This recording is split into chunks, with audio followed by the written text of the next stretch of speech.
नमस्कार, कसे आहात? चला तर आज आपण पावभाजी कशी करायची ते बघूया.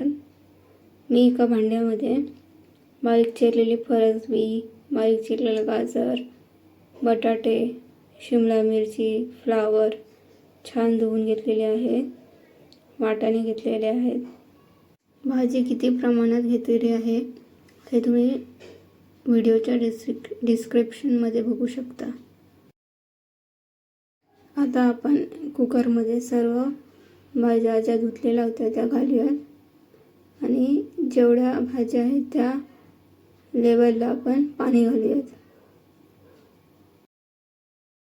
कुकरमधल्या भाज्या 4 ते 5 शिट्यांवर शिजवून घेऊयात, जेणेकरून भाज्या चांगल्या स्मॅश होतील.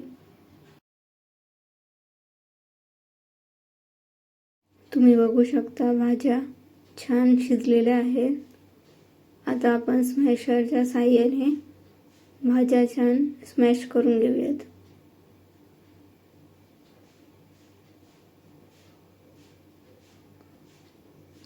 तुम्ही बघू शकता भाज्या छान स्मॅश झालेल्या आहेत.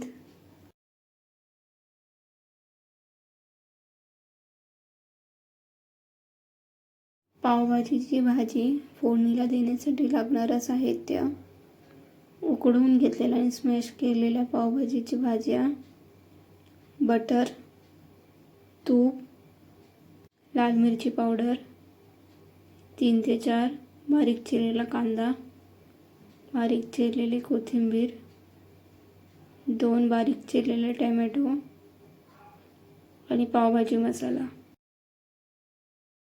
कढईमध्ये 2 चमचे तेल घेऊयात, 1 चमचा तूप घेऊयात, अर्धा चमचा बटर घेऊयात.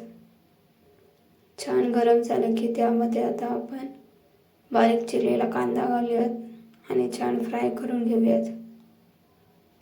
आता ह्यामध्ये बारीक चिरलेला टोमॅटो घालूयात आणि छान परतून घेऊयात. आता यामध्ये थोडंसं मीठ घालूयात, जेणेकरून आपले टोमॅटो पटकन शिजतील. आता याच्यावर झाकण ठेवूयात आणि टोमॅटो छान शिजवून घेऊयात. तुम्ही बघू शकता टोमॅटो छान शिजलेले आहेत.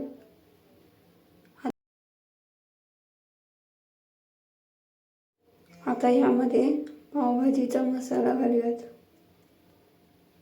मसाला छान मिक्स करून घेऊयात. आता यामध्ये लाल मिरची पावडर घालूयात. छान मिक्स करून घेऊयात.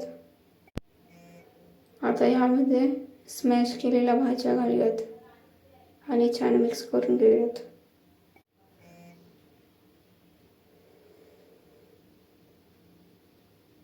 आता यामध्ये चवीपुरते मीठ घालूयात. छान मिक्स करून घेऊयात. भाजी जर घट्ट झाली असेल तर त्यामध्ये थोडंसं पाणी घाला, जेणेकरून कन्सिस्टन्सी त्याची बरोबर राहील. भाजीला छान कड आलेला आहे. त्यामध्ये आता आपण बारीक चिरलेली कोथिंबीर घालूयात. छान मिक्स करून घ्यायचं आहे. आता यामध्ये 1 चमचा बटर घालायचं आहे आणि थोडीशी वरून कोथिंबीर घालायची आहे. गरमागरम पावभाजी रेडी आहे. रेसिपी आवडली असेल तर लाईक करा, शेअर करा आणि सबस्क्राईब करा. थँक्यू.